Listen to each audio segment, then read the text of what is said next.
Today I am going to tell you the amazing story of the biggest lottery scam in the world, a story that no one had ever heard or seen before. It is also called the biggest lottery scam in the history of America because, on the evening of December 28, 2010, when the jackpot numbers of this lottery were opened in front of millions of people, all those numbers matched a single lottery ticket. The prize money to be won was $4 million. The most surprising thing was that even after several months, no one came forward to claim this lottery jackpot. This raised many questions in the minds of the lottery company. They were astonished that someone could leave behind such a huge lottery jackpot. They also began to wonder if perhaps the person had not seen the telecast of the lottery jackpot on TV, or if maybe that person had died. But when the reason for not claiming the lottery jackpot came in front of them, both the lottery company and the American police were shocked. However, the lottery company had made a rule that either the lottery prize had to be claimed within 1 year, or else the jackpot would be cancelled. Even after almost 11 months, no one came to claim the prize. The lottery officials were now just waiting for the 1-year period to be completed so that they could cancel the jackpot. And then something happened that shook the entire world of lottery gaming. Just 10 days before the 1-year deadline, the lottery company announced on a news channel that they would cancel the jackpot after 10 days. During this time, their office phones began receiving a flood of calls. On the other end of these calls were people falsely claiming to have won this jackpot. The biggest reason for this was that when asked about the serial number of the ticket, none of these callers could tell the correct serial number. Seeing the increasing calls and claimants, the lottery company decided to take the help of the police. Although the lottery company already knew where this ticket had been purchased from, they did not know who had purchased it, because the CCTV footage of the store where the ticket was bought was not with them. After taking over this case, the police first reached the store where the ticket was purchased. After arriving at the store, they began examining hours of CCTV footage. After several hours of investigation, a piece of footage came in front of them which left the police even more puzzled. In that CCTV footage, there was a man dressed in black clothes, with his head covered by a black hood, because of which his face was not visible at all. This was the same man who had purchased the lottery ticket, and he knew very well that there were cameras over his head. He had deliberately hidden his face so that no angle of the camera could capture it. Now the biggest question before the police was, who was this man, and why had he hidden his identity? This case was no longer just about a lottery ticket. It was turning into a mystery that was becoming an unsolved puzzle day by day. There was only 1 week left before the lottery ticket would be cancelled. Just then, the phone rang in the lottery company's office. On the other end of the line was a man who introduced himself as Philip Johnston and said that he was a lawyer from Canada.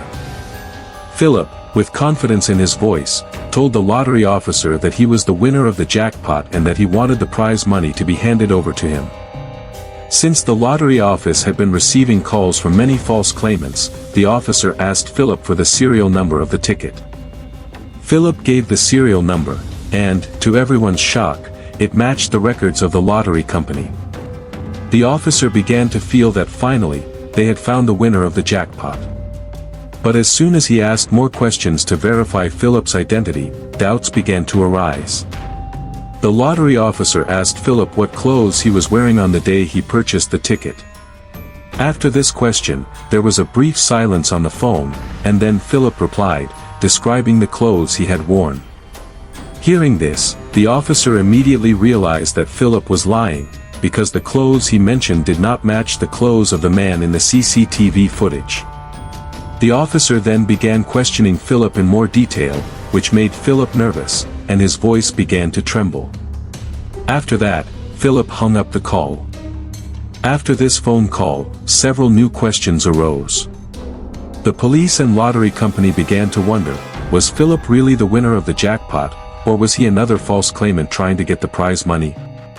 What shocked them the most was that Philip had given the exact serial number of the ticket, yet the clothes he mentioned were completely different. This left them in complete confusion. Now the investigation had one new name, Philip Johnston. The police began looking into him. A few days later, the phone rang again in the lottery office, and once again it was Philip Johnston. But this time, his story was completely different. Philip said that he had lied before, that he was not the ticket's owner. In fact, the owner of the ticket was his client, who wanted Philip to collect the prize money and deliver it to him, without revealing himself to anyone. Philip also said that he would bring the lottery ticket to them, and they could transfer the jackpot amount directly to his client's account. But since the lottery company had strict rules stating that the prize money could only be claimed by the ticket's actual owner, they informed Philip of this and refused to release the money to him. This time Philip, frustrated, hung up the phone again. The lottery officer was constantly troubled by one question: why would someone give away such a huge winning ticket to another person just to hide their identity? It didn't make sense.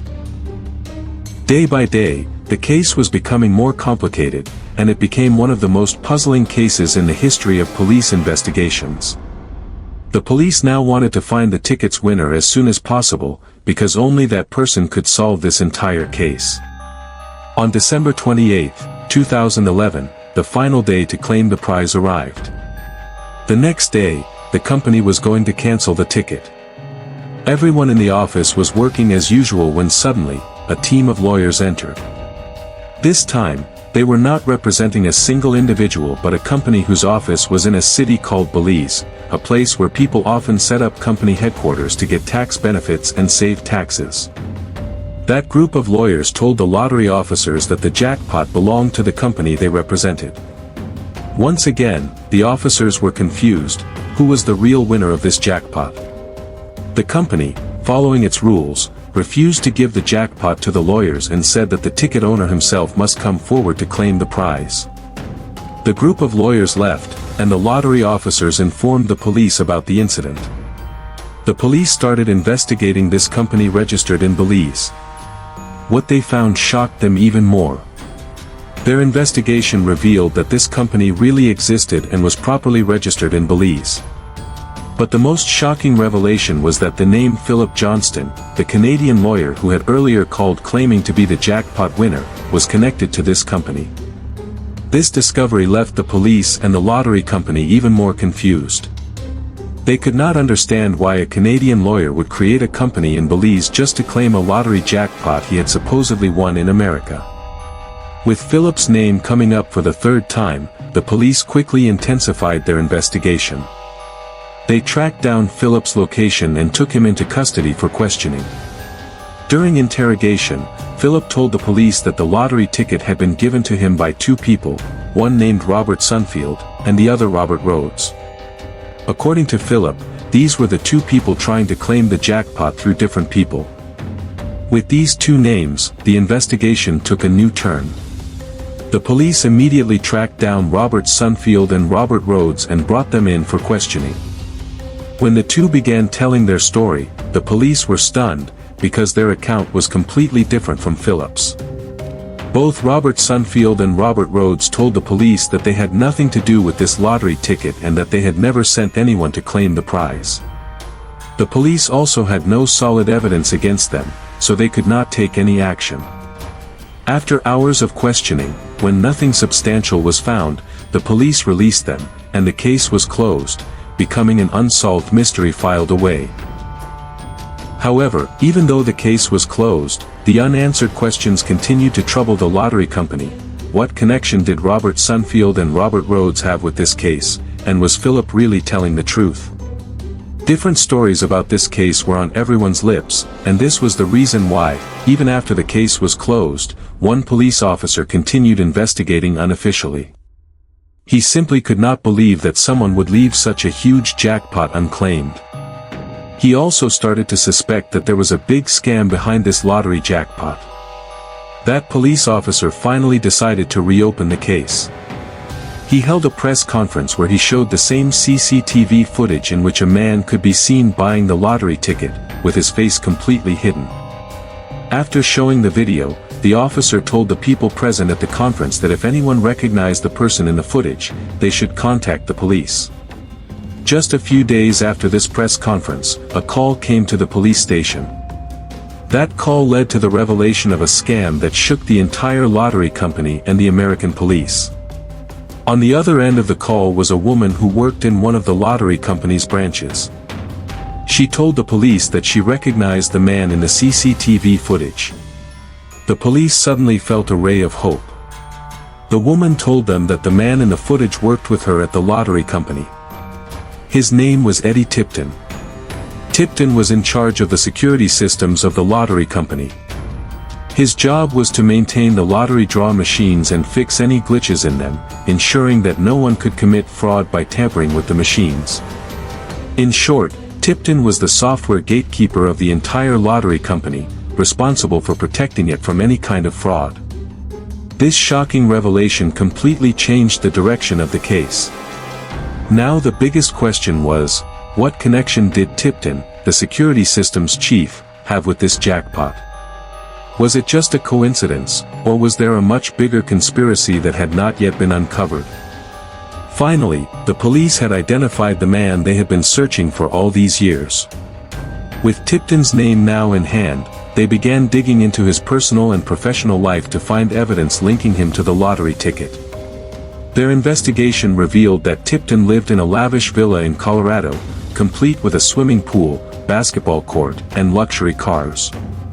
Seeing Tipton's extravagant lifestyle, the police grew even more suspicious.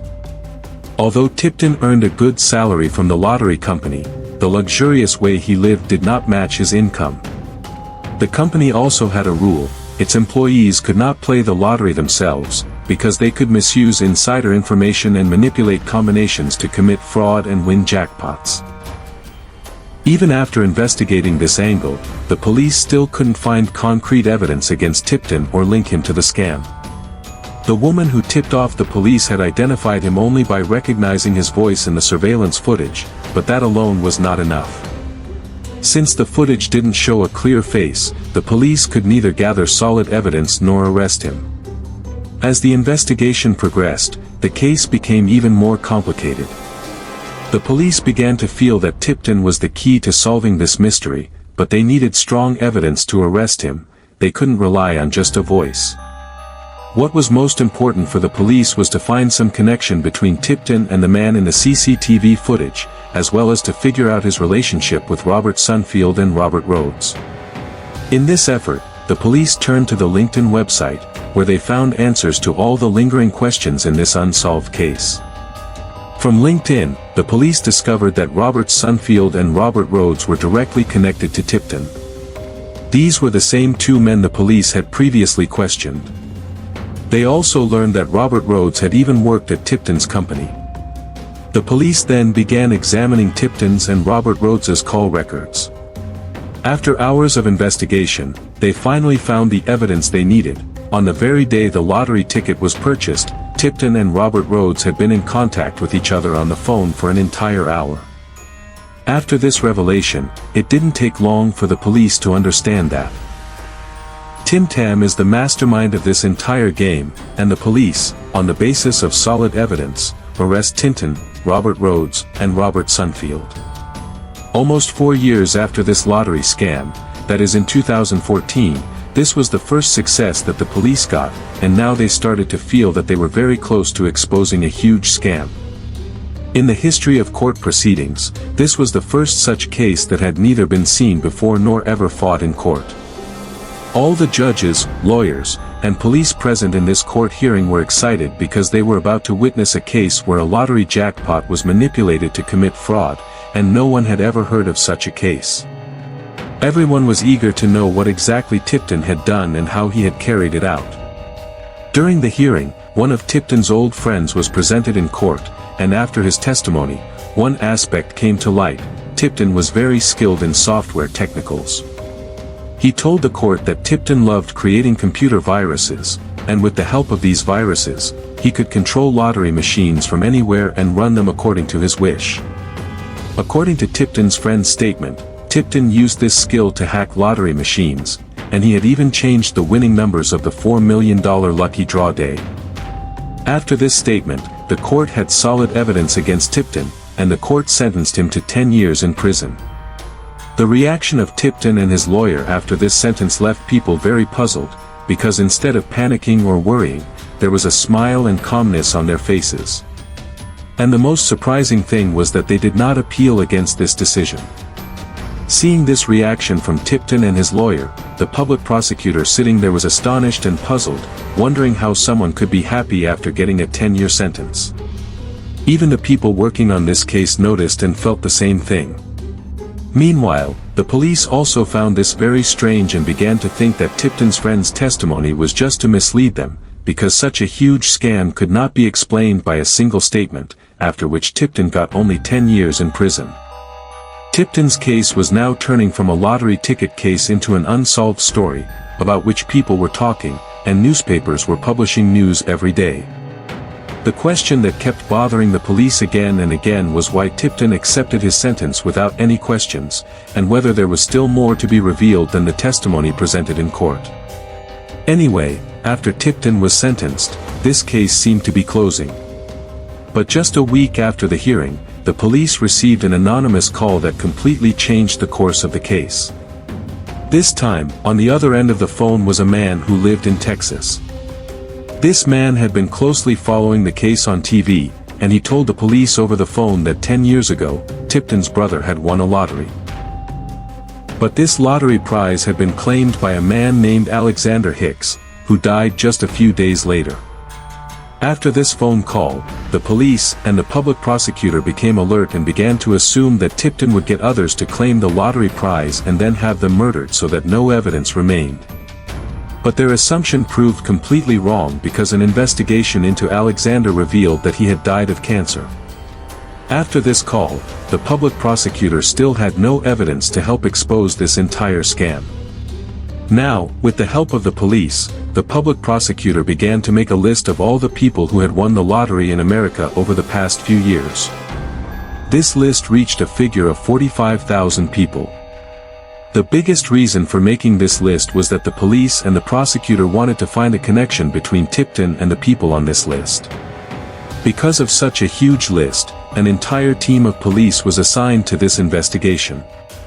They began searching through the social media profiles, posts, and online chats of every single person on it. They were just looking for a pattern that could give them any kind of evidence of Tipton's involvement in the scam, and that could tell them that Tipton had manipulated lottery jackpots before as well. As the investigation moved forward, a pattern began to emerge before the police. They began to see connections between Eddie Tipton and lottery winners. From this list, the police learned that in 2005, Tipton's brother had won a $600 lottery. Similarly, in 2007, Robert Rhodes had also won an $80,000 lottery. These two connections clearly pointed the police toward the network working inside the entire lottery system. Several more connections also came forward. In one, a woman had won a $15,000 lottery and had a personal relationship with Tipton. Similarly, in 2011, a man named Kyle Cohn had won $64,000 in a lottery while Tipton was serving his sentence, yet outside, there was a whole network with whom he operated this entire lottery scam. There was one more thing that drew the attention of the police. All the people in Tipton's network who had won the lottery claimed their prize money the following year, not in the same year they had won. And this same pattern had been tried in this case too. Moving their investigation forward, the police took into custody Amy, the woman who had won a $15,000 lottery and had a personal relationship with Tipton. The police told Amy that they only wanted to question her and wanted her cooperation, to which Amy immediately agreed.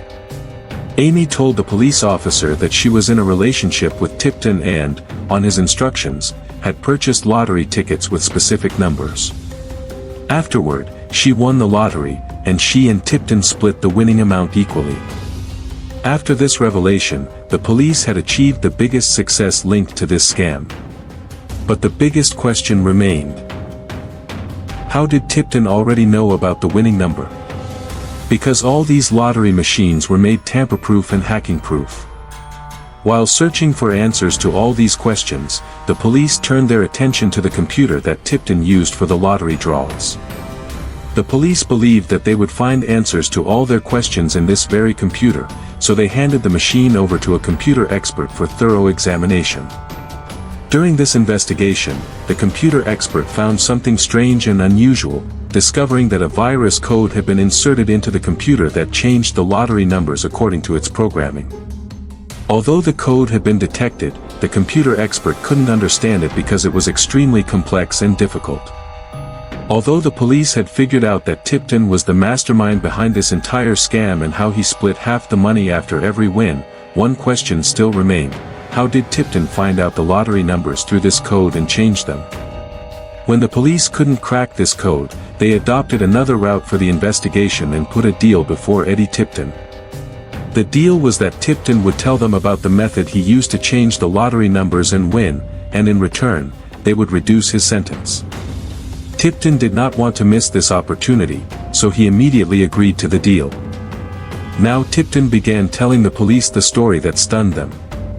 Tipton told the police that one day, he and the lottery company's accountant were sitting and talking when the accountant, laughing, said to Tipton, "You're in charge of the entire lottery security. Why don't you come up with a way to know the lottery numbers in advance, buy tickets for those numbers, and win the lottery?" Although this was said as a joke, it planted the seed of a scam in Tipton's mind. At first, Tipton brushed off the idea because he knew very well that hacking the lottery machine numbers or tampering with them was impossible. But again and again, the accountant's words kept echoing in Tipton's mind. Tipton began to repeatedly ask himself whether he could find a loophole in the system, manipulate it, and change the lottery numbers to win the amount. And amid these questions, he decided to give it a try. Now Tipton began observing the entire system, its security measures, and the checks given for the lottery prize with great detail. He knew the entire system inside and out, which gave him the confidence that he could do it. And this was the reason why the accountant's joke was now about to become reality, and Tipton was about to execute a scam never seen before in American history. After Tipton's confession, the police learned about the entire lottery system and the method he used to change the lottery numbers. Tipton told the police that a computer was connected to the lottery machine, and this computer used a very unique method to draw the lottery numbers. This computer was also connected to a device called a gyre, whose job was to detect the radiations present in the air. By measuring these radiations and combining them with an algorithm, it would generate a random and unique lottery number. Because the winning numbers were derived from the radiations in the air, they could be anything, and this method was so complicated that changing these lottery numbers was nearly impossible. But Tipton was very clever, and he found a loophole in this entire process as well. Tipton inserted a virus code into the lottery draw computer. This virus manipulated the radiations measured by the gyre device, reducing its randomness. Now, instead of generating 8 or 10-digit winning lottery numbers, the device began producing only 4-digit winning numbers. Instead of using a combination of 5 million numbers, the device was now using only 200 combinations to generate the lottery numbers. Tipton took great care that no one would suspect that the lottery computer had been tampered with. So, he programmed the virus code in such a way that it activated only 3 special dates in the entire year: May 27th, November 26th, and December 29th. Because the lottery computer, on these special dates, generated numbers only from the 200 combinations, Tipton used his network to buy all the tickets with the 4-digit lucky draw numbers on those dates. Tipton, with his cunningness, had made the plan so complicated that no one could even think or understand it. He turned the entire lottery game, which was supposed to depend on prediction and luck, into his own plan. Along with this revelation, Tipton also told the police that through this virus code, he had helped his brother win the first lottery 10 years ago. After this first win, Tipton's confidence reached the skies, and he began to feel that his method was completely foolproof. That was the reason he kept repeating it, using different people each time. After all of Tipton's revelations, this entire scam was exposed. And since the police had requested the court to reduce his sentence in return for his cooperation, the court this time increased his sentence from 10 years to 25 years instead. Tipton, who had made the entire confession in the hope that his sentence would be reduced, found this gamble backfiring. The case that had started with finding a lottery ticket winner ended up becoming the biggest lottery scam in history, turning Tipton from a respected lottery security in charge into the mastermind of this entire scam. How did you find this story? Write in the comments section and let us know. Like and subscribe to the channel. See you in the next video.